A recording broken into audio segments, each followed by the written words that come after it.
nga atuwuliriza. Tuli ku TikTok, tuli ku Google, wonna gye tuli. So this is Political Show by Mulungi Ian Omubwati.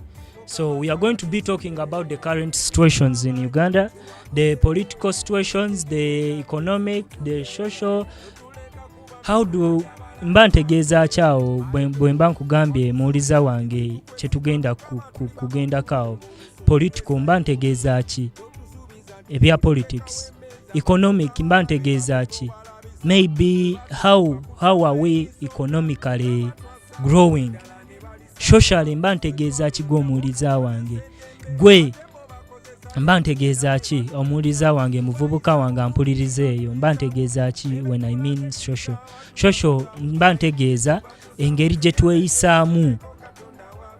tweyisaamu between people, the way people take each other in our community. Bye byonna bengenda kwogerako.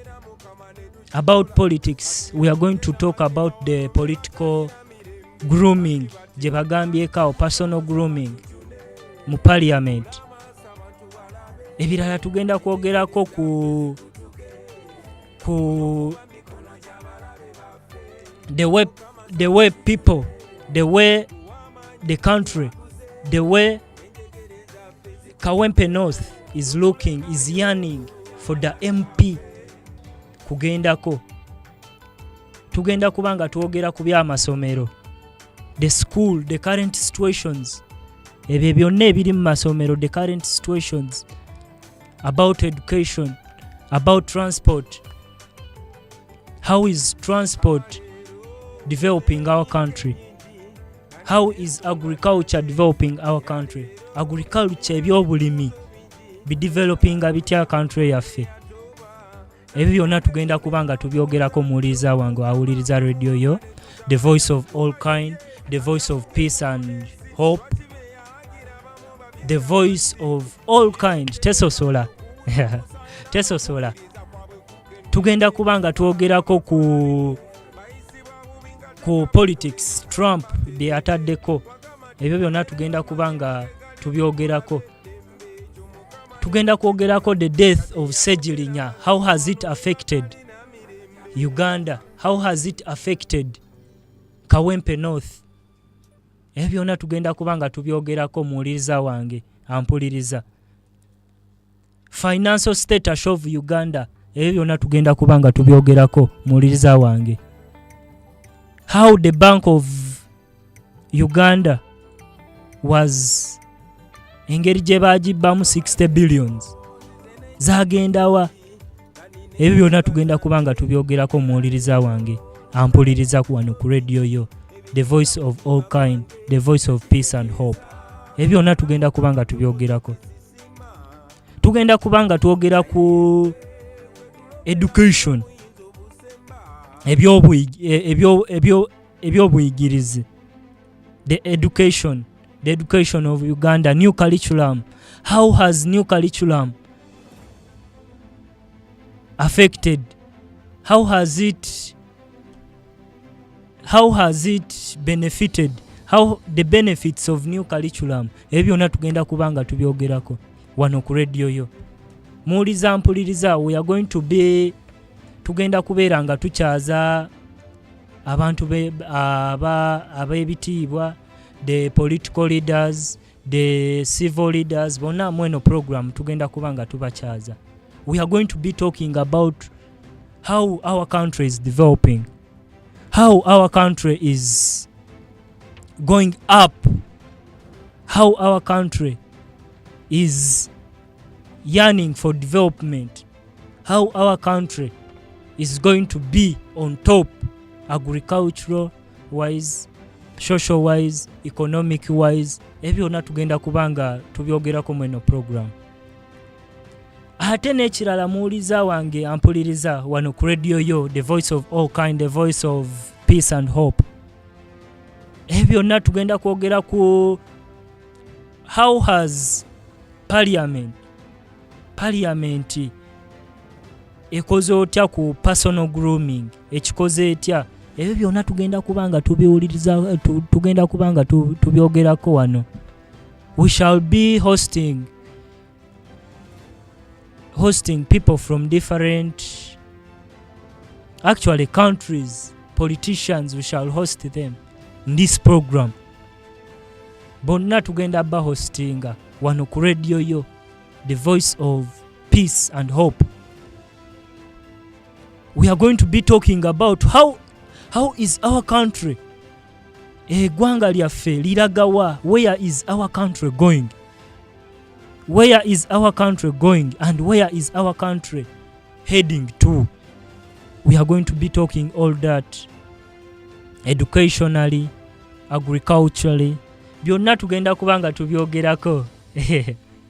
Byonna ebyo byonna tugenda kubanga, n'ekirala muwuliza wanga mpuliriza kyenyiza kugamba, this is parliamentary show, kyenyiza kujjukiza bambi, this is parliamentary show by Mulungi Ian Omubwati, and I will be broadcasting this show from 6 to 8 p.m. Bambi kyenkusaba muwuliza wanga mpuliriza sawa zino ku radio yo, tega radio yo. It is an online radio box. Osobola tusanga ku YouTube, osobola tusanga ku TikTok, osobola tusanga buli wamu nga tuogerako eno program. So muwuliriza wanga ampuliriza, I'm going to talk about, tugenda tandika na current situations eziriwo. Aho mba ntegeeza ki ampuliriza? Current situations mba ntegeeza ekiriwo saawa zino mu ggwanga lyaffe, ekiriwo saawa zino mu ggwanga lyaffe. Wano ngenda kubanga ntandika na politics side. So na politics side, I'll start by politics side. So how has politics etambudde etya mu ggwanga lyaffe lino as we are heading to elections 2026? So Kawempe North, after the death of Honorable Sejirinya, after his death, so Kawempe North has decided to look for a new MP. Aho mba ntegeeza ki muwuliza wanga mpuliriza? Mba ntegeeza MP agenda kuddako oyo amaze kuvaako. So many different political parties in Uganda that we know zirese ba different abyesimbyewo. NRM erese, NUP erese, na FDC kyenerabidde kyenyinza kugamba muwuliriza wange. NRM erese Honorable Hajat Hanifa, naye akiikirire Kawempe North. And NUP evuddeyo na Honorable Nsereko. Bali bangi nnyo ba NUP bevuddeyo nabo. They are over 5 or 7. Ne FDC erese omuyimbi waffe gwe bayita Khalifa Aganaga, known as Mukibi Sadat omusiraamu. Khalifa Aganaga yesimbyeko ku bwa Kawempe North MP, and Honorable Nsereko naye yesimbyeko ku NUP, n'abalala. Ne Hajati Hanifa Karudi oyo ye yesimbyeko ku naye yesimbyeko ku NUP, naye yesimbyeko ku Kawempe North MP. Naye what we are asking ourselves, kyetwebuuza, who is who? Ani yani? Muwuliza wange ampuliriza wano ku radio yo. Ani yani? Honorable Nsereko jali NUP. Honorable Khalifa Aganaga, known as Mukibi Sadat, oyo asitudde bendera ya FDC, and Hajat Hanifa oyo asitudde bendera ya NRM. Who is who? Ani yani? Ekyo kyeneebuuza. The ball is in your hands. Omupiira guli mu ngalo zammwe. Muwuliza wange ampuliriza. Muwuliza wange ampuliriza. This is Parliamentary Show by Mulungi Ian Omubwati. We shall be talking about political, economic and social current affairs. Muwuliza wange ampuliriza. Tubadde ku Khalifa Aganaga ayesimbyeko kubwa North MP, Kawempe North. Who is who? Ani yani? NRM erese, FDC nereta, ne NUP nereta. Who is who? Ani yani? Muliza wanga mpuliriza. This is radio yo, the voice of all kind, the voice of peace and hope, the voice of all kind. Awo mba ntegeeza ki? Eno ye radio etasosola buli muntu. Tesosola.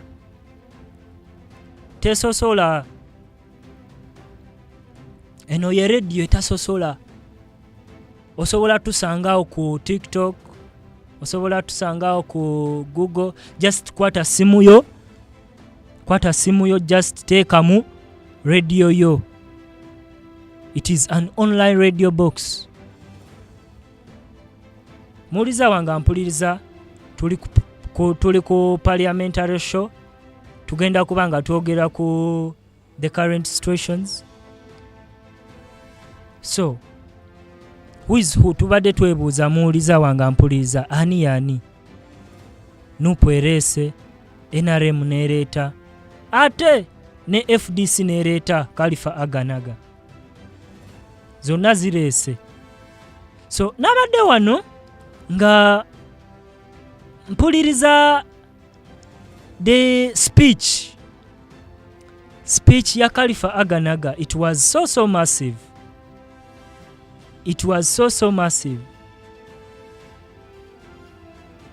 Na waliwo muvubuka yagambye, it does not depend on the English, but it depends on the capability. Muliza wange kituufu kyetwogerako ekyo? The ball is in your hands. Muliza wange ampuliza. Owuliza wano ku radio yo, the voice of peace, the voice of hope. NRM nereta erese Hanifa, Honorable Hanifa Hajat. Noyo naye agenda kubanga kiikirira NRM. Muliza wange bambi kyenkusaba soko owulirizeko ngenda kuteerako ko owulirizeko ku speech ya Khalifa Aganaga.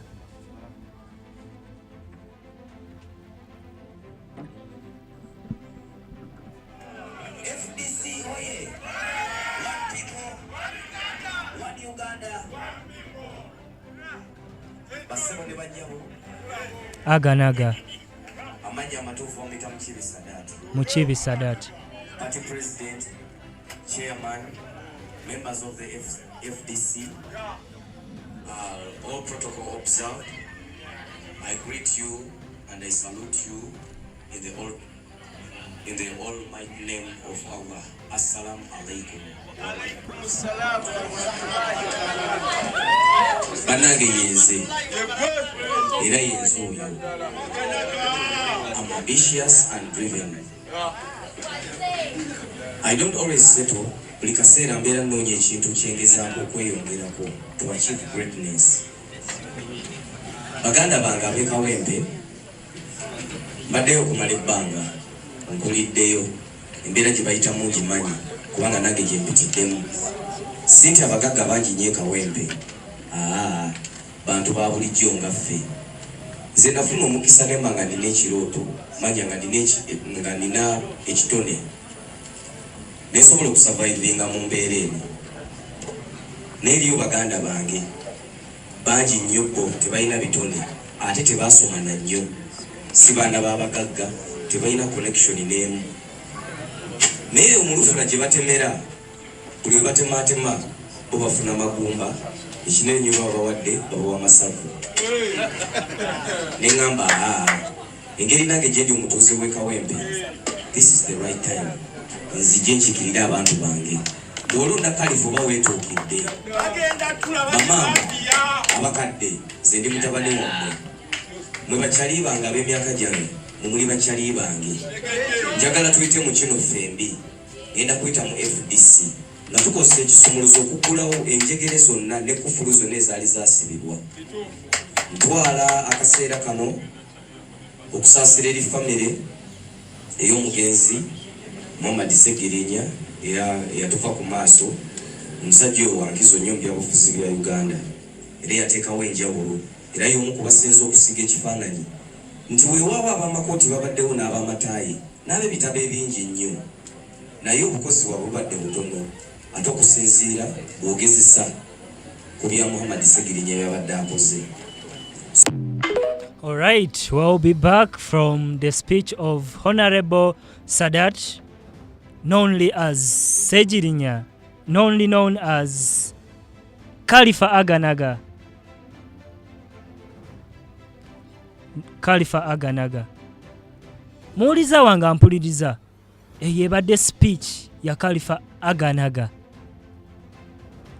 Abadde abriefinga abantu be, abadde ayogera n'abantu be, abantu ba FDC abadde ayogera nabo, and hope everything will be well on his side, and let us continue praying for him and others. Honorable Nsereko and Honorable Hajat Hanifa Karandi. Let us continue praying for them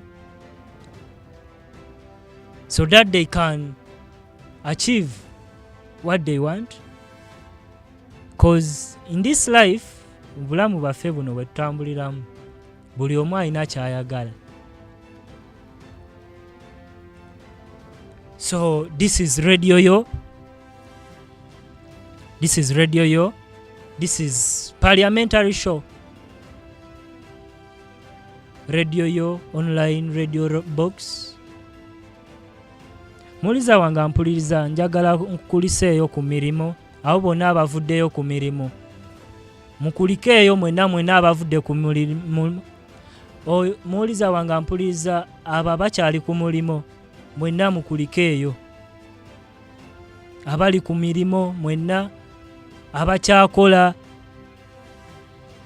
mwebale kola. Muwuliza wange ampuliriza, abo bonna abakyakola mwebale kola, abo bonna abanyuse mwebale kunnyuka, cause bw'otakola there is a way how you feel nga tokoze. Mwebale kola, bw'okola odevelopinga socially, odevelopinga economically, odevelopinga byonna oba odevelopinga. So bawuliza bange abampuliriza mukulikeeyo bambi ku mirimu gyammwe, abo abakyali ku mirimu mwebale kutuusaako ku emirimu mikono gyammwe, mwebale abo abakyali ku mirimo, mwebale kola, n'abo abanyuse mwebalire ddala. This is Radio Yo, the voice of peace, the voice of hope, the voice of all kind. So the Parliament of Uganda has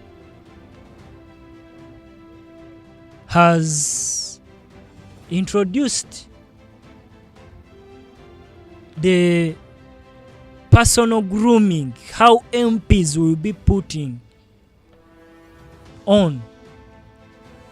I mean, kyentegeeza muwiza wange, ntegeeza the way how they are going to dress up, how they are going to be, how they are going to take themselves, bagenda kwetwala batya. Ne Parliament of Kenya, it is the same thing. Kyekimu muwuliza wange ampuliriza, ne Parliament ya Kenya nekyo nakyo yakitaddeko.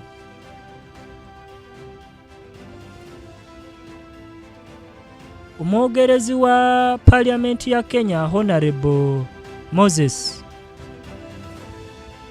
the Speaker of Kenya National Assembly, nekyo nakyo yakyogeddeko. How honorable members of Parliament, engeri gye bambalamu, how they are going to conduct themselves. Bagenda kweyisa batya, how men should dress. Kansuubire muwuliza wange ampuliriza, this will enable us, this will encourage us, this will be a motivational that will motivate us, you know. This will be a motivational speak eyegenda kutumotivatinga here and there. Honorable members of Parliament bakyogeddeko. The Speaker of Parliament of Uganda naye nakyogerako, how they should dress. Na Honorable Moses, the Speaker of Kenya National Assembly, naye nakyogerako. Many leaders have been talking about that, how members of Parliament and how people should dress up, either in community or at home. Members of Parliament should be smartly dressed. Balina okubeera nga bambadde nga banyumye.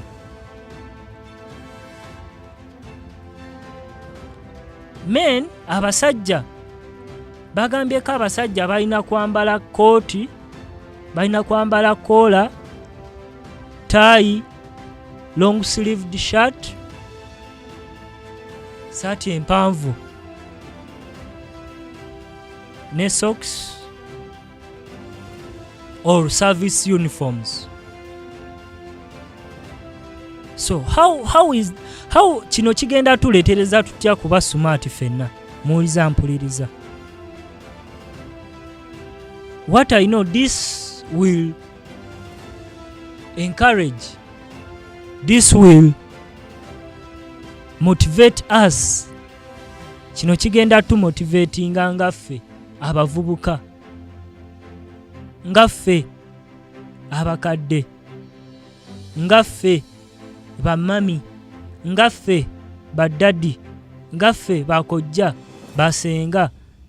This will motivate us. Kino kigenda tuzaamu amaanyi. Muwuliza mpuliriza. This will inspire us, kigenda kutu inspiringa here and there, wano na wali. So we will be smartly dressed. How women should dress, how members of parliament should dress, how they should not dress as if they are going to Mubala. They should be smartly dressed. They should put on skirts below their knees. Aho mba ntegeeza kimuuliza wange ampuliriza. Mba ntegeeza balina kwambala sikaati eziri wansi w'amaviivi, wansi ddala. Bwe kiba kyetaagisa kwambala nga bahajjati bambale. That is decent dressing. That's what Honorable Moses, the Speaker of Kenya National Assembly, be yayogeddeko.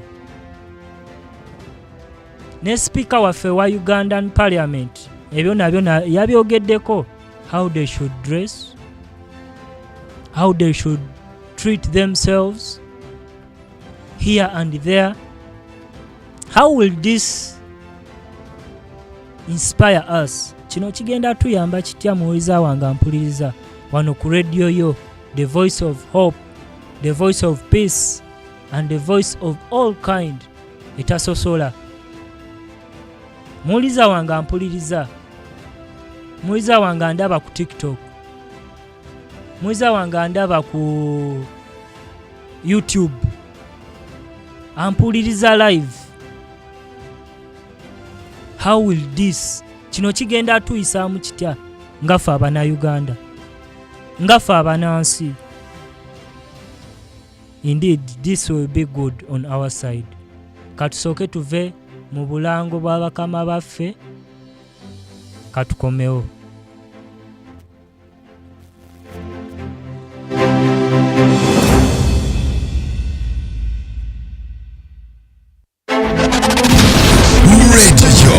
Voice so kind, touching hearts and soothing minds. Tune in now.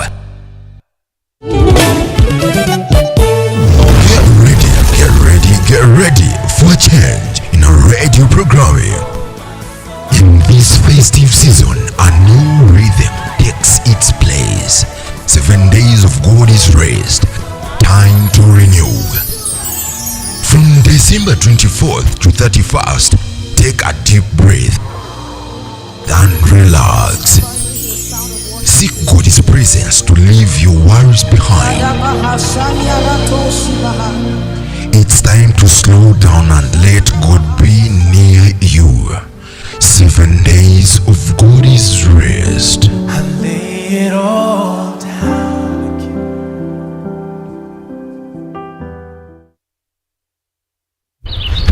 Waikatamba ukapapapuragawo obudde buno muzayirooziyo ebyenfuna engeri gye bitabuseemu ensangi zino si kirungi kuwulwa ssente omulwe n'emmere mu maka nindamba misango kwegulira kawunga. misango bibawaabo era basangibwawa? Misango Grain Millers basangibwa Bukoto Kisaasi Road opposite St. Peter's Church. Bano we balina akawunga ak'omulembe akateekebwateekebwa abakulu eri omukulu omuto n'omukadde ate nga kalimu n'ekirungo ekyongera amaanyi mu mubiri gwo. Kano kali mu bipimo byonna bye walyetaaze. Ow'essomero omusuubuzi nawe kamukamu bakwaniriza. Ate nawe omulunzi w'enkoko ekibuuzo kyo n'essaala zo baabyanukudde anti bakolera emmere y'enkoko ey'omulembe. Enkoko zo ne zikula mu wiiki 2 abaguzi ne batandika okwetala. Ate nga woogula mu bungi ebyentambula baabitereeza anti ebintu bwe bakutambuliza paka mu luggya lwo. Gw'abeetaaze bakubire ku ssimu 772 42 4920 oba 772 42 3939. Misango Grain Millers be bannantamegwa mu mmere y'enkoko kw'ossa n'akawunga ak'omulembe. Beekwate tojja kwejjusa.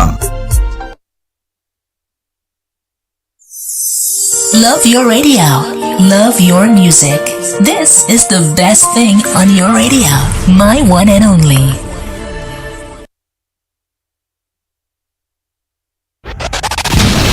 Radio, a voice so kind.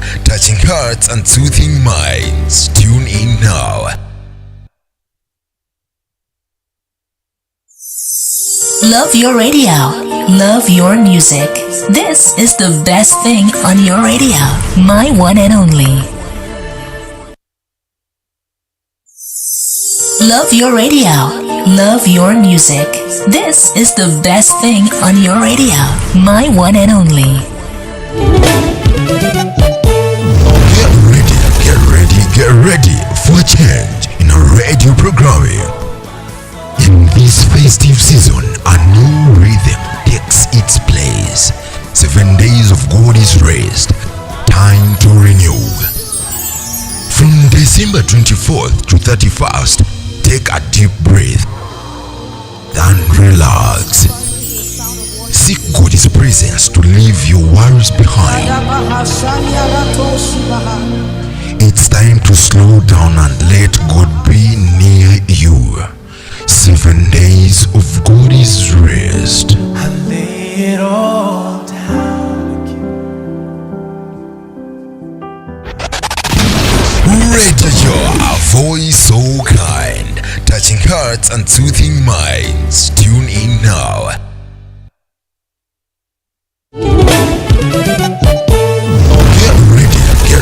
Get ready for a change in our radio programming. In this festive season, a new rhythm takes its place. 7 days of God's rest. Time to renew. From December 24th to 31st, take a deep breath. Then relax. Seek God's presence to leave your worries behind. It's time to slow down and let God be near you. 7 days of God's rest.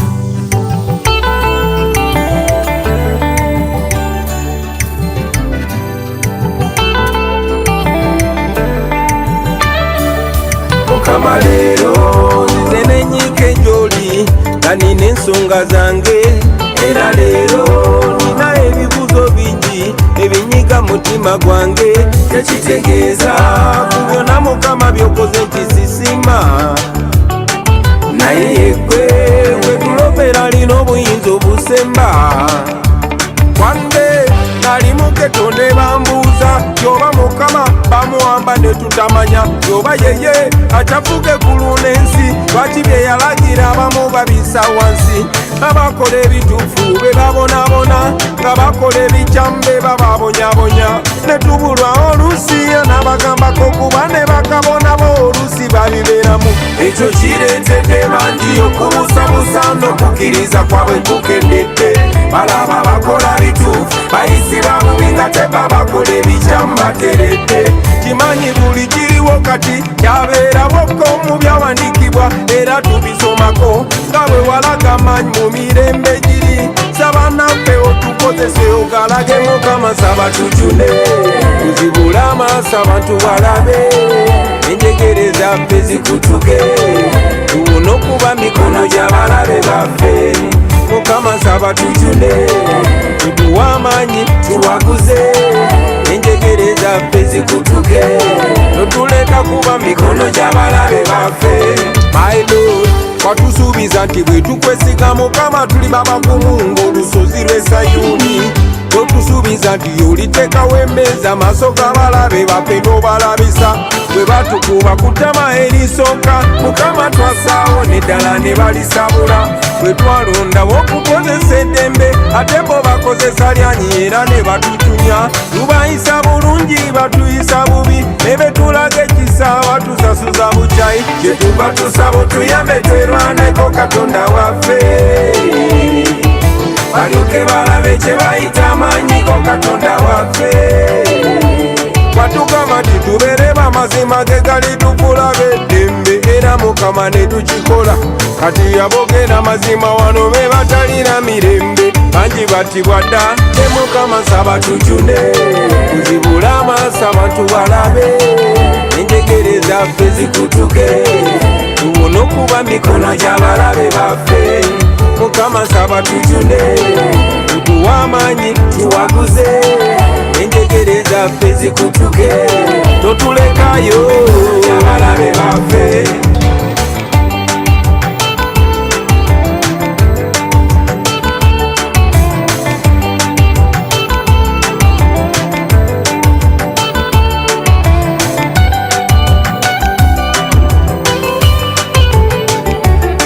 Mukama leero nze n'enyiike nnyingi nga nina ensonga zange era leero nina ebibuuzo bingi ebinyiga mutima gwange yatoba nali mu geto ne bambuuza yoba mukama bamuwamba ne tutamanya yoba yeye akyafuga eggulu n'ensi lwaki bye yalagira bamu babisa wansi kireetedde bangi okubusabusa era n'okukkiriza kwabwe kukendedde balaba bakola bituufu bayisibwa bubi nga teba bakola ebikyamu baterete wagamba ti tubeere bamazima ge gali tukulabe eddembe ekyo mukama ne tukikola kati yabogera amazima wano be batalina mirembe watugamba ti tubeere bamazima ge gali tukulabe eddembe era mukama ne tukikola kati yabogera amazima wano be batalina mirembe bangi batibwa dda ne mukama nsaba tujune kuzibula amaaso abantu balabe enjegere zaffe zikutuke tubone okuba mikono gy'abalabe baffe mukama nsaba tujune tutuwa amaanyi tuwaguze enjegere zaffe zikutuke totulekayo abalabe baffe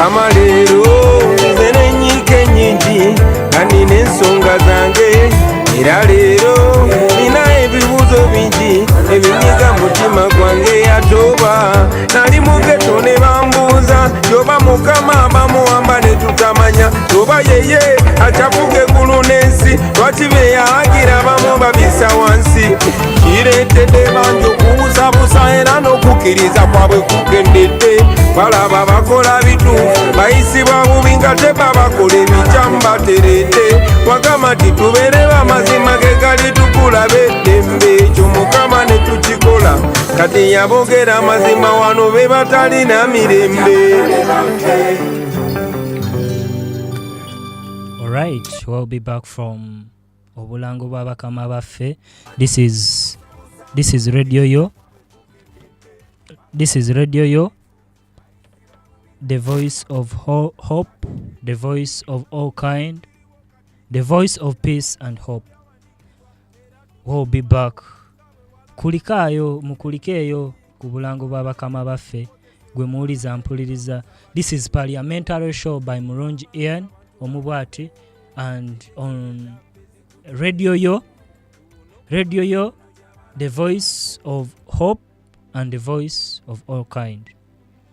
Osobola tusangao ku TikTok, ku YouTube, ku Google osobola genda ku Google yo, kwata smartphone yo, no genda ku Google, no typingamu Radio Yo, the voice of peace and hope, bagenda kubanga bagikuleetera, then no clickinga play, no tandika wuliriza Radio Yo.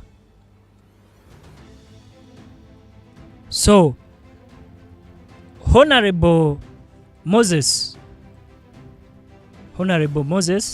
the Speaker of Kenyan National Assembly, yabadde ayogera ku how MPs, how members of parliament, how members of Kenyan National Assembly should dress up. They should be dressed decently. Balina kubanga bambadde bulungi, decently. Wano nsobola kuwaako ku maloboozi ga Honorable Moses Watugulula, the Speaker of Kenyan National Assembly. Appropriate dress code is described in Rule number 9 of the Speaker's rules, and the rule provides as follows, and I quote, Members of Parliament, members of the press, and guests should not enter the chamber, lounge, dining room, or committee rooms without being properly dressed. A proper dress for men means a coat, a collar, a tie, long-sleeved shirt, long trousers, socks, shoes, or service uniform. For the ladies, business, formal, or smart casual wear applies. Skirts and dresses should be below knee length and decent. Sleeveless blouses are prohibited. Honorable members, with regard to Kaunda suits, I need not belabor the fact that several members of the 13th Parliament and past houses have donned Kaunda suits. For the record, donning of Kaunda suits has somehow gained acceptance in the House since the 8th Parliament. Honorable members, my predecessors have had no issue with Kaunda suits. However, honorable members, arising from emerging fashion trends that now threaten the establishment of parliamentary dress code, it has become necessary for me to depart from what has been obtaining regarding the admittance of the Kaunda suit as appropriate dress. I do this to guard against negating the set standards, especially given the current preference by some members to dress easy while attending parliamentary business in plenary and committees. This practice outrightly does not accord with the seriousness of the proceedings of the House and its committees. Going forward, therefore, honorable members, any attire outside what is prescribed in Rule 9 of the Speaker's rules is prohibited. This includes Kaunda suits, whether long or short-sleeved. All right, we'll be back. Ebyo bibadde si bigambo byange, muwuliza wange mpuliriza, bibadde bya bigambo bya Honorable Moses, the Speaker of Kenyan National Assembly. Muwuliza mpuliriza, ebyo ebigambo bya Honorable bituyigiriza ki? First of all, bituyigiriza the way we are going to take ourselves. Engeri gye tugenda kweyisaamu mu bantu. The dressing code, how are we going to dress up in the community? Tuba tugenda dressinga tutya in the community? How will this kino kigenda leeta kitya the dignity, the respect? Muwuliza wange mpuliriza wano, this is Radio Yo, the online radio box. Muwuliza wange mpuliriza, how will this kino kigenda kubeera nga, how will it enable us gain respect through the words of Honorable Moses Watugulula, the Speaker of Kenyan National Assembly? Kino kigenda tuyamba kitya? Muwuliza wange mpuliriza, gwe nange muvubuka mpuliriza, muzadde ampuliriza, mami daddy ampuliriza, kino kigenda tuyamba kitya? Kigenda tuyamba mu ngeri mbu we are going to be always smart. Tugenda abanga tuli smart, we shall be smart. And another thing, how will it enable us? Kigenda tuleetera kitya to be respected? How? Wano mba ntegeeza kigenda like omuntu banaakutunuuliranga ng'oli smart, he will automatically respect you, whether you're young or whether you are old. Gwe kuba ekikumba kyo, muvubuka mpuliriza, kuba ekikumba, tokuba balance, kubanga Honorable byayogedde siwuliddemu balance, tokuba balance, muvubuka mpuliriza. Just dress decently, dress normally, obeere smart, then the world will appreciate and the world will give you respect. Muwuliza mpuliriza wano ku radio yo eyo, the voice of peace, the voice of all kind. Muwuliza mpuliriza munnange, muwuliza munnange mpuliriza. Tugenda kwogera ku engeri gya Honorable Thomas naye ayina engeri gye yatugambyeko mu parliament ya Uganda. There is a way, engeri the personal grooming, engeri gye yajogeddeko, personal dressing, how honorable members of parliament should dress up, how, and this engeri gye yayogeddemu, this will encourage us, this will be a light to us, this will enlighten us abavubuka. We see the way forward. Ekituli maaso, kiki ekituli maaso? Through being smart, osobola genda awo maybe ng'onoonya omulimu ng'oli smart, and n'obeera n'omulala nga he's not smart at all, and ne batwala ggwe instead of the other one. Ekyo muvubuka munange ekyo okiraba otya? When you're smart, when you're rocking it, when you're above others, how do you see it? Thank you, honorable members of parliament, to encourage us the youth, to encourage us the people of Uganda, to encourage us worldwide. You have really done a great work.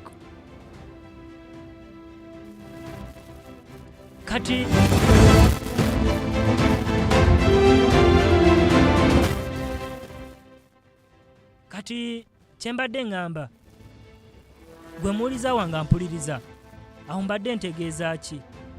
Mbadde ntegeeza when you dress up smartly, when you dress up decently, muwala mpuliriza, muvubuka omuwala mpuliriza, how will this encourage? How will this help you? Katusooke tuwulize ebigambo bya Honorable Thomas ng'atugamba. We have a line for clothing, I think, and beddings in the office of Speaker and in the office of the Deputy Speaker. And when I saw it in the media, someone sent it to me, I took time to ask, because apart from this wig and this gown, Parliament has never bought me anything. Apart from this wig and this gown.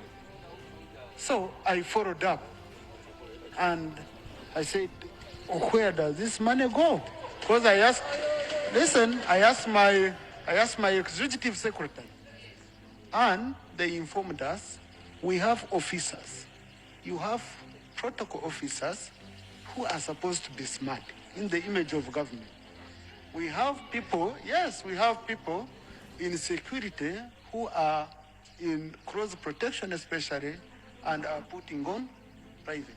We have these security officers who are always roaming with us, moving at night. Sometimes we also have tents. Sometimes I go in a place where there is no hotel, I sleep in a tent. I also have a small tent mobile, okay? And all that money is spent via procurement. There is competition. People, they run procurement. They get extra uniforms for these officers who are always moving around somewhere, getting problems where they are just goggles and all that. That's where the money goes. I can tell you, I would rather come and borrow that beautiful suit of yours than Parliament buying me a suit. Because I'm well paid by Parliament, I don't need to get anything from Parliament in terms of clothing. But for the wig, unfortunately, you don't have any, so I can't borrow a wig from you. I wish that hat was being around. So that one I wanted to read it. And thank you, Honorable, for raising it. All right. muiza wange ampuliriza, this is radio yo, the voice of peace, the voice of all kind, the voice of peace and hope. Aho tufunamu kyakuyiga ki muvubuka ampuliriza, muliza ampuliriza, aho tufunamu ki? Tufunamu kyakuyiga ki muvubuka ampuliriza? We learn to be decently, we learn to be smart, we learn also to respect others. When you smart decently, people will respect you. When you dress up smartly, dressed to kill, people will not undermine you. You will enter office and you will be worked upon quickly. When you enter an office and you're like, ngoli bibyo, people won't respect you. People won't respect you, my dear. People will undermine you. Ekyo kyonna tulina biyiga muvubuka wange ampuliriza. We learn to be smart. We learn to be decent. We learn to respect others. We learn tuyige, abavubuka abampuliriza tuyige kurespectinga abo abatusingako ku myaka, abatusingako. We learn to respect them. We learn to respect them. Alright, this is Parliamentary Show. The current situations in Uganda, the current situations in the world. So, muiza wange ampuliriza, webale kumpuliriza. This is Radio Yo, the voice of peace, the voice of hope, and the voice of all kind. Tesosola. No. Tesosola. Otusanga ku YouTube, otusanga ku TikTok, otusanga ku Google. Just genda ku simu yo, smartphone, type Radio Yo, ng'ogenze ku Google, bajja gikuleetera, and you press listen. Ojja kuba ng'otufuna from Monday up to Sunday. Tubeerawo ku TikTok wonna. And leaving that aside, nga tugenze mu economic current situations, ebyenfuna. How is it Uganda? Ebyenfuna ebitwala etya? How is Uganda etambula eta mu byenfuna? Muiza wange ampuliriza, ava ku mirimo, abakyakola, aba streaming live ku TikTok, ku YouTube. Mwebale. This is Radio Yo, and this is Parliamentary Show by Mulungi Ian Omubwati, the son of Kobusinge Violet Omubwati. Kutusanga ku YouTube, kutusange ku TikTok. So, the Bank of Uganda currently lost 60 billions. Muiza wange ampuliriza, banka ya Uganda ya losingako 60 billions. And how did the 60 billions zabula zitya? How? And the Bank of Uganda has decided to sue all the financial officials abakola mu finance in Bank of Uganda bonna babatutte police just because of 60 billion babatutte ku police. The Bank of Uganda currently lost 60 billion eza Uganda. So, and the financial officials ne babasiba, they should give the accountability by nature, accountability of those 60 billions. Where did the 60 billions go? Zalagawa. Where did the 60 billions go? Gwa muliza mpuliriza. Gwe muliriza streaming live ku TikTok, ku YouTube. That is the question. Me and you. Tulina ekyo kibuzo kye kimu. The 60 billions are nowhere to be seen. Sente tezirabika. How can I phrase it? Sente bazitwala 60 billion tezirabika. Naye hope they will be released soon. They will be released soon. The Bank of Uganda has currently not yet got a governor. Ekyo kyonna buli omu akimanyi kansuubire.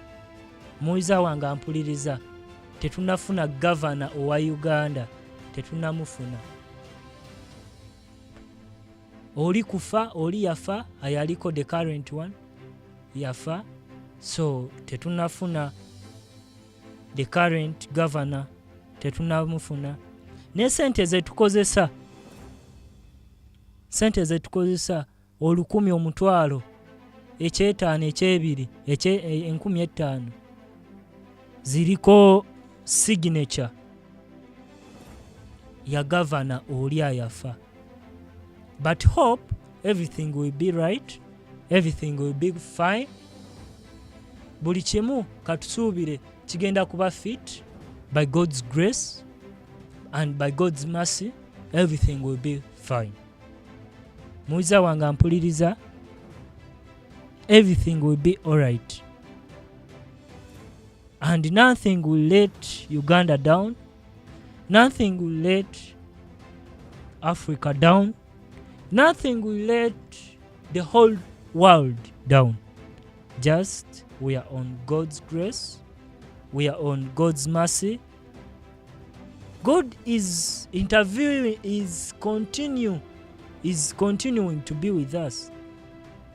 Mubitukola byonna, politically, economically. God is intervening.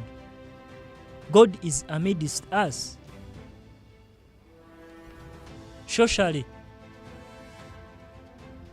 God is always on our side. So, katusoke tuve mu bulango bwa bakama baffe, katukomewo.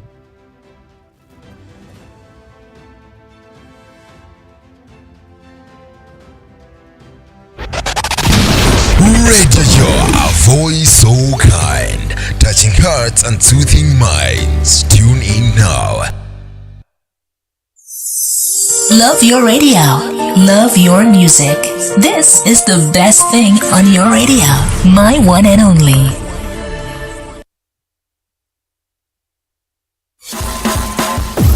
Ekigambo eky'amagezi ekikwisa wene essaawa ne Bishop Tom Katekere. We are seeing abalala. Amen. Era ebintu bikomawo bukomi. Things are just being restored. We pay for that span to restore something in a godly way. I want you to go back and look at M-O-G. The GMO. Olowooza kiririvansingibwa ddi tuddemu tufune emmere yaffe when will it ever be reversed to go back to our original? Ekyo kiribeerawo ddi? How long will it take?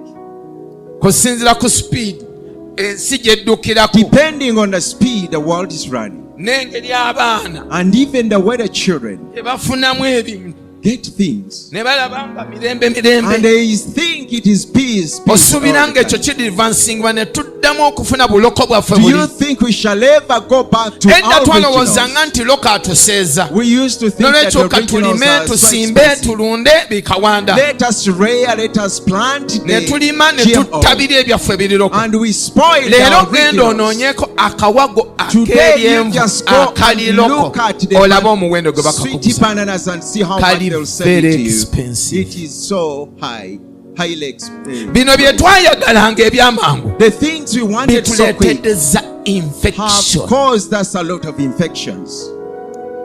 Emibiri Our tegikyasobola immunity kwerwanako is so weak to fight ku for ndwadde themselves. zaffe zino eziri On tropical. our tropical disease, Twati acid now that toxin, ow'omu ddagala kitundutundu ku bulamu bwaffe, it is part of our lives now.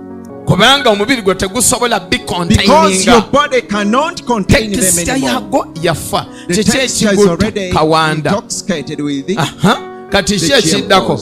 Kati abasajja rate eya prostate cancer ejja kulinnya Now kubanga the rate of prostate cancer is so nammwe high. tekyaliyo waaka.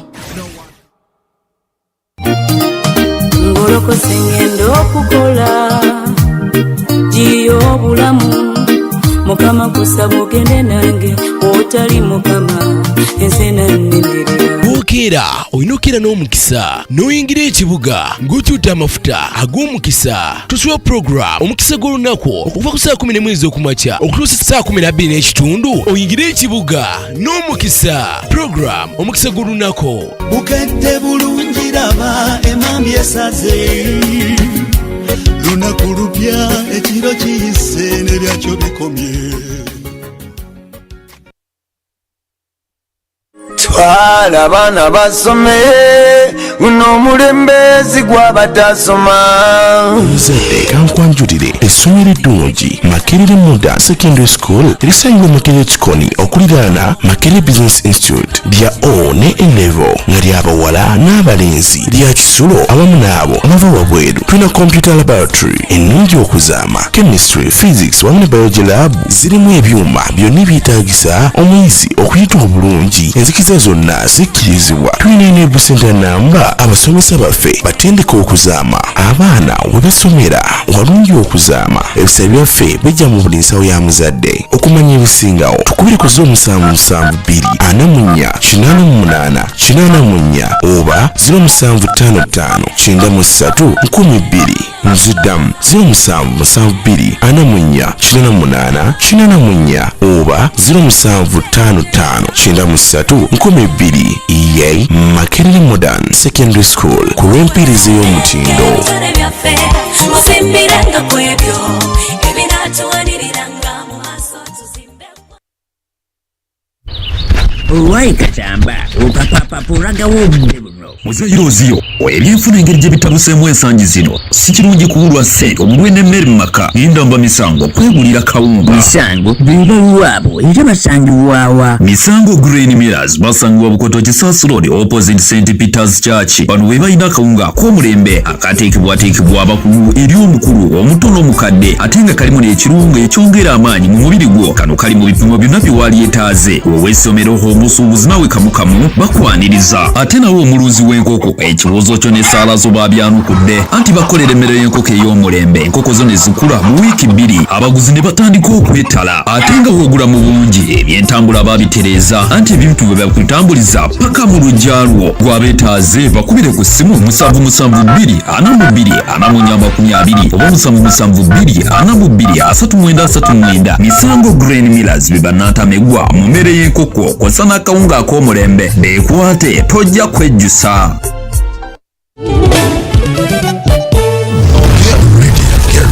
Get ready for a change in our radio programming.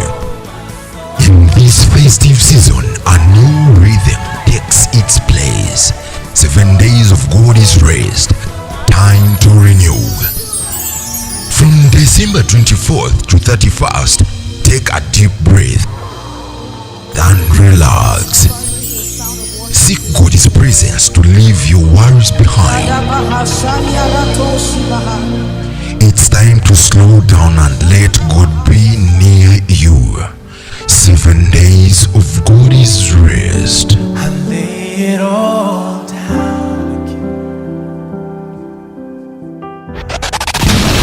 Radio, a voice so kind, touching hearts and soothing minds. Tune in now.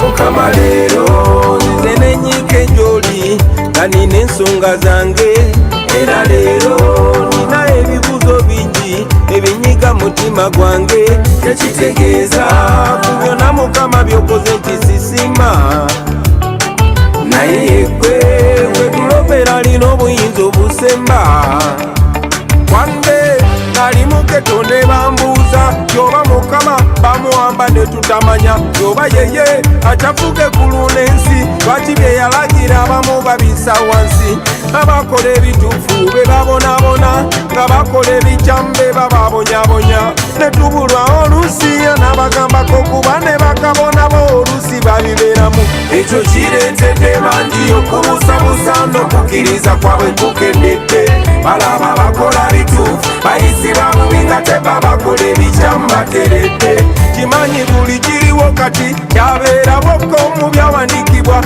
era tubisomako nga bwe walaga maanyi mu mirembe giri saba naffe otukozese ogalage Mukama saba tujune tuzibule amaaso abantu balabe enjegere zaffe zikutuke tubone okuba mikono gy'abalabe baffe Mukama saba tujune tuduwe amaanyi tuwaguze enjegere zaffe zikutuke totuleka kuba mikono gy'abalabe baffe my Lord watusuubiza nti bwe tukwesiga Mukama tuli babagumu ng'olusozi lw'e Sayuni totusuubiza nti oliteekawo emmeeza amaaso g'abalabe baffe n'obalabisa bwe batukuba ku ttama erisooka Mukama twasaawo neddala ne balisabula bwe twalondawo okukozesa eddembe ate bo bakozesa lyanyi era ne batutumya tubayisa bulungi batuyisa bubi ne betulaga ekisa batusasuza bukyayi kye tuba tusaba otuyambe twerwaneko Katonda waffe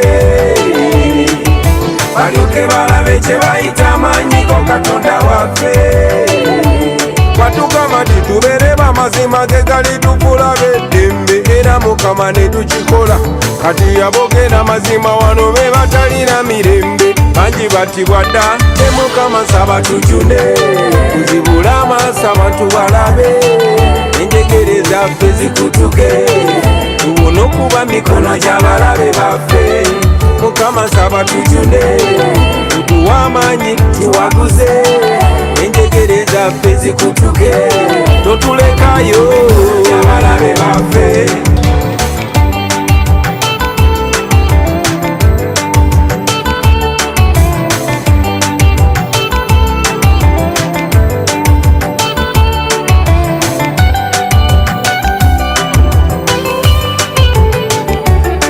Mukama leero nze n'enyiike nnyingi nga nina ensonga zange era leero nina ebibuuzo bingi ebinyiga mutima gwange yatoba nali mugeto ne bambuuza yoba Mukama bamuwamba ne tutamanya yoba yeye acafuga eggulu n'ensi lwaki bye yalagira abamu babisa wansi kireetedde bangi okubusabusa era n'okukkiriza kwabwe kukendedde balaba bakola bituufu bayisibwa bubi nga tebabakola ebikyamu bateredde wagamba nti tubeere bamazima ge gali tukulabe. Alright, we'll be back from bulango bwa bakama baffe mukulike eyo aba bava ku mirimo mukulike eyo ku bulango bwa bakama baffe. This is Radio Yo, the voice of hope, the voice of peace and the voice of all kind. Muyiza mpuliriza osobola kwebuuza lwaki akantu kano nkoogera mu slow motion, cause this is a radio station of the voice of peace and the voice of hope, the voice of all kind. Tesosola So we'll be back from obulango babakama baffe mukulikeeyo bambi abava ku mirimo saawa zino mukulikeeyo mwenna. This is Parliamentary Show by Mulungi Ian Omubwati, the son of Kobusinge Violet Omubwati. Sobola kugamba muwiza munange lwaki nteekako ako, cause I'm Omubwati. Anyway, leaving that aside, talking about education system of Uganda. So the education system eya Uganda etambula etya? How is the education system of Uganda developing?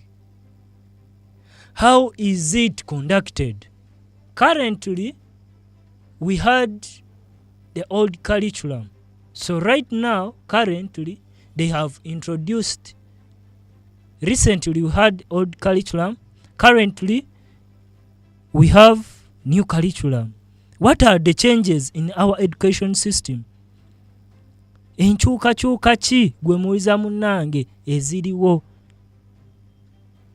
How has this education system gye bataddewo, how has it made our kids, our sons and daughters develop knowledge wise? Mu magezi muwiza munnange awuliriza radio yo. This is an online radio box. Osobola gisanga ku TikTok, ku YouTube live, osobola tusangako ku Google. Osobola genda ku Google n'okwata simu yo n'oteekamu radio yo, awo genda kubanga otufuna bulungi. Continue listening to radio yo. How has new curriculum encouraged the Ugandans? How has it brought development in our country, Uganda, than the recent one, eribaddeho old curriculum? How has it? And muwiza munanga mpuliriza, the new curriculum, it has like abaana balina engeri gye ba associating unless the other one students were not associating at all. But here in the new curriculum, students are very, very excited. Students are very, very happy about the new curriculum.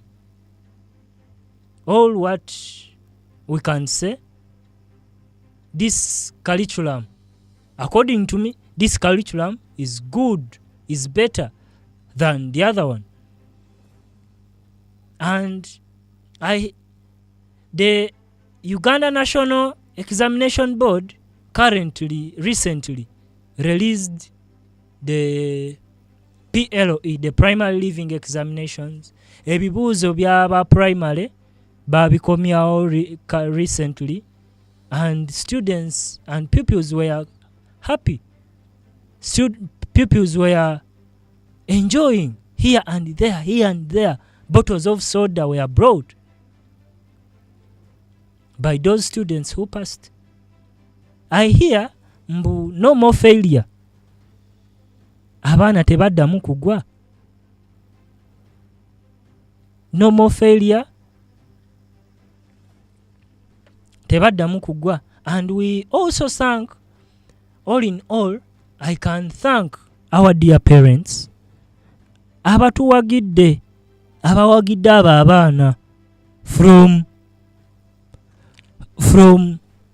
nursery up to now gye batuuse, from nursery up to P7.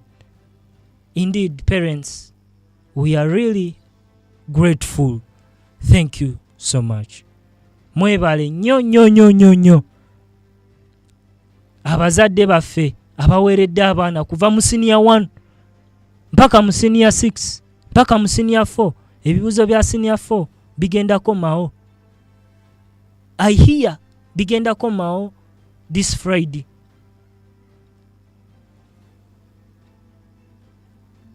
Bigenda komawo. parents, really, we are so grateful. We are so grateful for the great work done. Honorable Janet currently said no more failure, and Honorable Odong, the director, UNEB, the director, Uganda National Examination Board, no more failure to new curriculum pupils. I can put some audio. The Uganda National Examinations Board Executive Secretary Dan Odong announced a change in the examination grading system, shifting from the one that has been in place for the last 40 years. And as far as the grading is concerned, there will be no failures. Under the competency-based curriculum, everybody has something. You don't walk out with nothing. You may simply not have achieved you don't walk up at the best level, but you will have got something. And your E grade, which will be the lowest, will describe the kind of person that you are. So there won't be anybody called this is a fail grade or this is the, there won't be any failures like that. This has raised debate among educationists who are Indeed. This will enable us pupils. This will enable us parents kutegeka omwana waffe, kutegeka abaana baffe, sons and daughters. No more failure in new curriculum. This has been said by Honorable Odong, the Executive Director of UNEB. Indeed, no more failure to our pupils. They will pass. But how, as you, ngagwa mwana mpuliriza sawa zino, how are you going to pass? Through hard work. Pupils work hard. Pupils work hard. Students work hard. Even though no more failure. But work hard for a better future. Indeed, work hard. Work hard for a better future. Gwe mwana munanga mpuliriza. Gwe muvubuka munanga mpuliriza. Work hard for a better future. People say education is light. But indeed, education is light. Pupils study hard as our parents are on our side. If your parent is on your side, why can't you? Lwaki tosobola kubeera nabo on the same pace? You also read your books. Wake up early in the morning. Go to class and read. Go to class and read. Wake up, go and read early in the morning. Because life is all about working hard. If you don't work hard, life will be somehow not easy. So that's why I say pupils work hard, students work hard. So mwana mpuliriza oba ali mukundaba ku TikTok, ku YouTube, all what I can say, work hard. If your parent bwaba kuteeka mu sente, also saw him or her, you are on the same page. You're on the same page. Work hard for a better future. Work hard. That's what I can say. And that's what I can encourage you. So all in all, I would like to thank our dear parents and our dear teachers. Ba teacher bambi mwebale. Teacher mpuliriza. Neyanziza ate webale nnyo nyini ddala. This is Radio Yo. This is Radio Yo, the voice of hope and the voice of all kind. All what I can say, thank you to our parents, thank you to our teachers.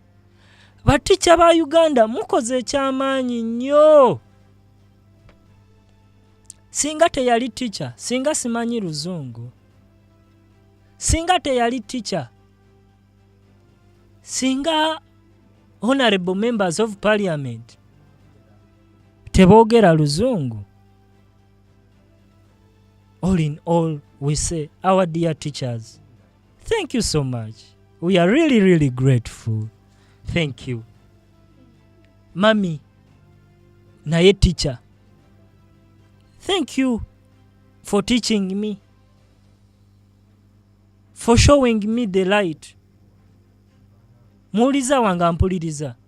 We also thank our parents and teachers. They have really done a great job. Musomesa ampuliriza, teacher ampuliriza yenna. We are really grateful. I'm down to earth. Thank you so much. Honorable Janet once said, pupils that abana abali mudde, they are going to start breaking up at 5:30 p.m. Exactly 5:30 p.m. Students will be allowed to go home to avoid some conveniences. Mulimu abaana abayaaye, mulimu abaana abagezigezi, bamuta ku ssomero saawa 11:00 ewaka atuuka saawa 5 ez'ekiro. Wow, banaye. That kid should be encouraged. Si kuba bukubi, tokuba muzadde ampuliriza. Tokuba. Mwana bw'aba ayingiddeko saawa 5 ez'ekiro. Try to encourage him or her. If she's a girl, try to encourage him, her, not him. If she's a boy, if he is a boy, try to talk to him. He will be able to understand as you, a parent. Abazadde abamu abaana tubatya nnyo. We do fear you, and tetusobola babuulira ebituluma abazadde abamu. That's what I can tell you. Tubatya nnyo. And some of you parents mutulaga nnyo how you're tough. Mutulaga nnyo kuba tough nnyo. And that will cause me, the son, me, the daughter, to fear you a lot, and it will cause some troubles then. Muzadde munange, muzadde ampuliriza wano ku Radio Yo. Let not a kid fear you. Bannanga abazadde mbegayiridde nfukamidde ku mavivi. I'm down to earth. Cause omwana bw'aba akutya nnyo, agenda ku ebintu ebimu tajja bikugamba bambi. Bigenda muluma whether they are good or bad. But mostly the bad things abatagenda bikugamba. Abatagenda bikugamba. Why? Cause akutya bambi. Let not our kids fear us. Let not our kids. And omwana bw'akutya nnyo, ekyo kimuleetereza akola something that is bad, by the way. For you, a parent, you may think omwana antya nnyo, naye nga otherwise nga takutya bambi. Just because nga atya like the way you act to him or her, you know. So Honorable Janet once said, students will be allowed by 5 p.m. By 5 p.m. Not be at school after 5:30. Children must be allowed to go home so that they have time to walk to get home before 6 o'clock. Muvubuka munange, muzadde munange ampuliriza, mwana munange ampuliriza, wano ku radio yo, the voice of hope, the voice of peace, the voice of all kind, ampuliriza. Banaye abaana abakyasoma, pupils abakyali mu primary, nursery to P7, senior 1 to senior 4, senior 5 to senior 6. I know schools have resumed, amasomero gazeemu, naye nga all in all what I can say, omwana munange ampuliriza, take care. I know by 5 p.m. you will all be at home. You will start your journey home. But take care when you are muli mungudo. Take care. Avoid strangers. Botamanyi. Avoid strangers, pupils and students. Go child. Bambye abana abawala. Temudda okwesekereza ku balenzi, ku basajja. After giving you eka 5k n'otandika kwemoola, mwana muwala no, towa. Twala. Be audible enough, be frequent enough, and tell him no. I know you will find sugar daddies along the way. I know you will find sugar mummies, young boys. Take care. When you are from school, directly go back to school. Go back home. If you're from school, go directly home. Muliza munanga mpuliriza, this is radio yo. Eyo. The voice of peace, the voice of hope. Akagamba ako njagala nnyo kukogera mpola. The voice of peace, the voice of hope. Mba njagala nkogere mpola just because this is a radio of hope and peace. Eyo, the radio of voice of all kind. Tesosola. You know? It is an online radio box. Osobola tusangako ku TikTok, ku YouTube live. You can stream live. No tusangayo. You can find us ku Google. Just kwata simu yo. Just typing Google. Just genda ku Chrome otypingemu radio yo, bagenda kubanga bagikuletera. So UNEB exams are about to be released, senior 4. So I have something for you as my listener. This is not me, but this is Honorable Janet Museveni. Those who are to repeat S4. I must thank UNEB now for the work so far done in ensuring that we have a smooth transition from the closure of the old lower secondary curriculum and of cycle examination. Therefore, I encourage all eligible persons who wish to repeat UCE under the old lower secondary curriculum to take this single window of opportunity in 2024 and register for UCE once UNEP makes that announcement. I wish to make it categorically clear that the 2024 Uganda Certificate of Education examination will be based on the new lower secondary competence-based curriculum. Yes. Learners who are repeating UCE under the old lower secondary curriculum shall not be subjected to the assessment and examination processes of the revised lower secondary curriculum, and the UCE certificates shall clearly show this distinction.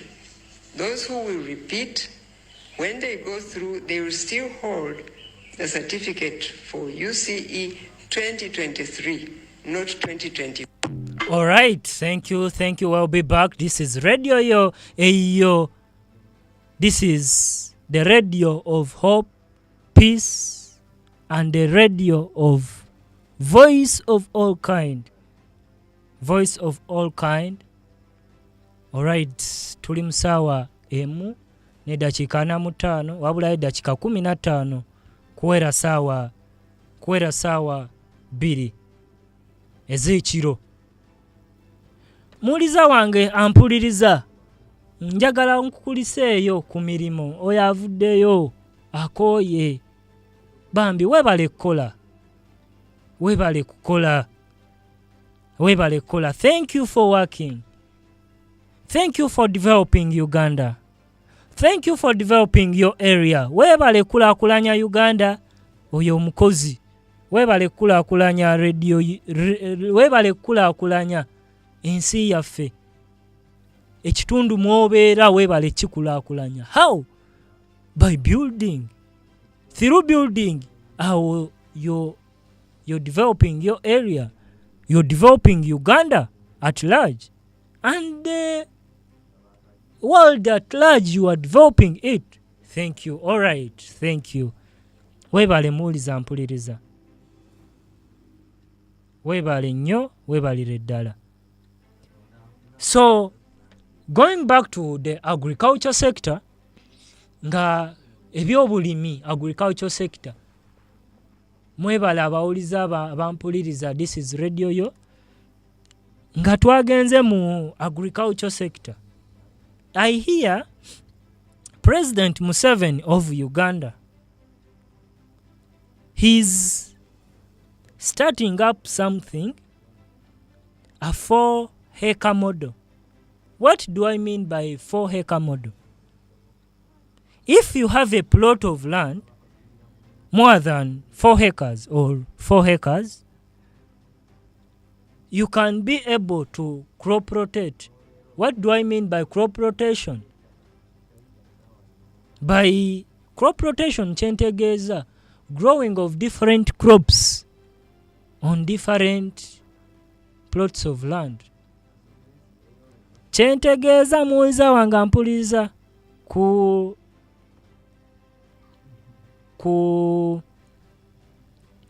kulima different crops oba ebirime ebitafaanagana on different plots of land. That is crop rotation. So President Museveni of Uganda has been encouraging the youth, the people of Uganda, for about the 4 acres model. Mba ntegeeza ki? If 1 hectare it is for coffee, another hectare it is for rice, another hectare it is for maybe bananas, and another hectare it is for fruits. That's a 4-acre model. And how will it be beneficial to our country, Uganda? How will it be? Kigenda kuba kitya? Muliza wange ampuliriza. Radio Yo, the voice of peace, the voice of hope, and the voice of peace, the voice of all kind. Tesosola eno Radio Yo, the online radio box. Otusangako all social media platforms jetuli muliza wange ampuliriza.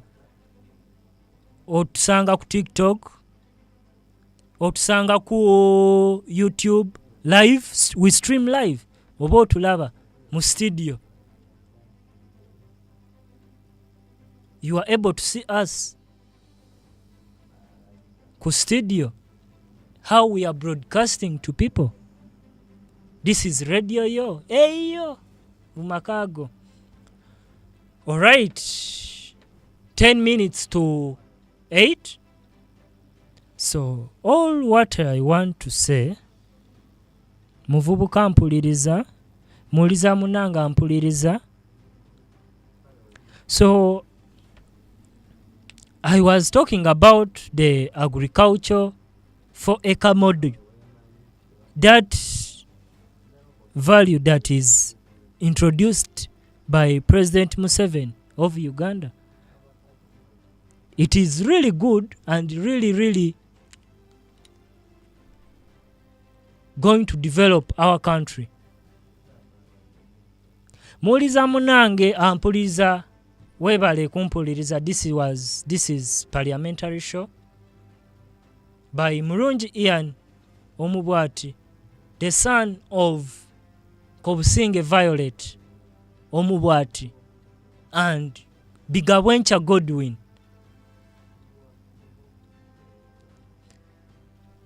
So I'll end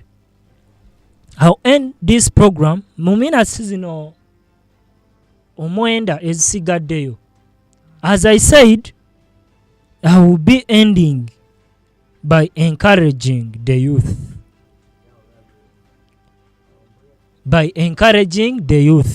Bible egamba mu Zaburi 10:21. I look up to the mountains. Where will my help come from? My help will come from the Lord who created the heaven and earth. Muza munango osobola kwebuuza ekyo lwaki nkirese. This is to encourage the youth. The youth never give up. Temupowa. Stay on tune. Stay at work. Hustle until you get something. Hustle until you get what you want. Hustle. As waliwo kyawandiikibwa mu Bible, it is Ezekiel 37. Kigamba Ezekiel was taken in the valley of dry bones. But Ezekiel never gave up. When Ezekiel saw bwe yalaba the valley of dry bones, yagamba Mukama Katonda, what is this? Why muiza munange awuliza radio yo olowooza lwaki ndeesa akantu kano?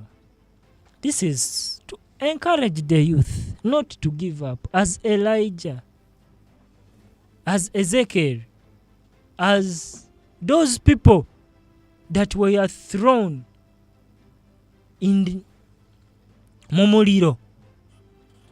I will end by encouraging the youth, only the youth. Cause abavubuka balina amalala. Abavubuka tulina amalala bannange. And I would like, by appreciating every youth atalina malala. Yes, buli muvubuka alina amalala. Nenga kyensaba bambi. Buli muvubuka yenna nsaba kintu kimu. Tobeera n'amalala. Toba n'amalala. Buli bw'obeera n'amalala. Pride is bad. Muiza munanga mpuliriza, pride is bad. Muvubuka munanga mpuliriza, pride is bad. Ekyo kyonja kyogera mirundi nga 10. Ekyo kyonja kyogera mirundi nga 10. Pride is bad. Amalala mabi nnyo nyini ddala. Abavubuka tuleka amalala tukole. Let us not opt for white collar jobs. No, let us not. Why do we opt for that? And yet we have hands to work. And yet we have legs to move. So, abavubuka twebereremu. Let us work hard. Twebereremu. Abavubuka bangi bali eyo bampuliriza wano ku radio yo. temwagala kukola. Why? Let us yadde nga bakuwa omutwalo, opt for that. Yadde bakuwa 5,000, opt for that. Gwa muvubuka mpuliriza, opt for that. Go for that. Kubanga when you stay there ojja kubeera awo nga toyinaamu ate ojja kwegomba. Bw'oweegomba ekyo kijja kuleetereza tusiini. Kijja kuleetereza kusiininga. You know, all what I can say is that as we conclude, this was Parliamentary Show by Mulungi Ian Omubwati. It is ever there on YouTube, on Sunday TikTok. You will find us on TikTok. You will find us there on each and every social media platform. Jetuli. All what I can say. Thank you very much. This was Radio Yo, and this was Parliamentary Show by Mulungi Ian Omubwati. Thank you so much.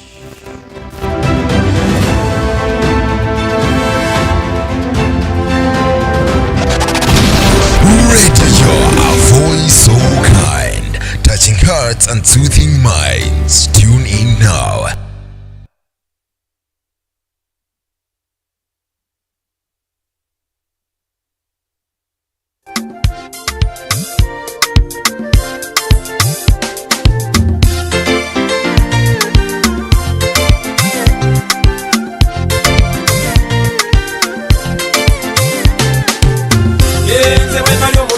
Tanga bingi okuvuga mamotoka n'essente nyingi bamanyi birimpa amasanyu mangi naye ekivudde byonna byonna kweyimba nenzijukira ebigambo bya muzeeyi nti mwana wange obulamu tya bbeeyi nekofuna katono kaba kamuwendo kubanga okalya nosobola okwebaka sente tukola oluusi nezijjawo nsi nezigana esiyo bwetyo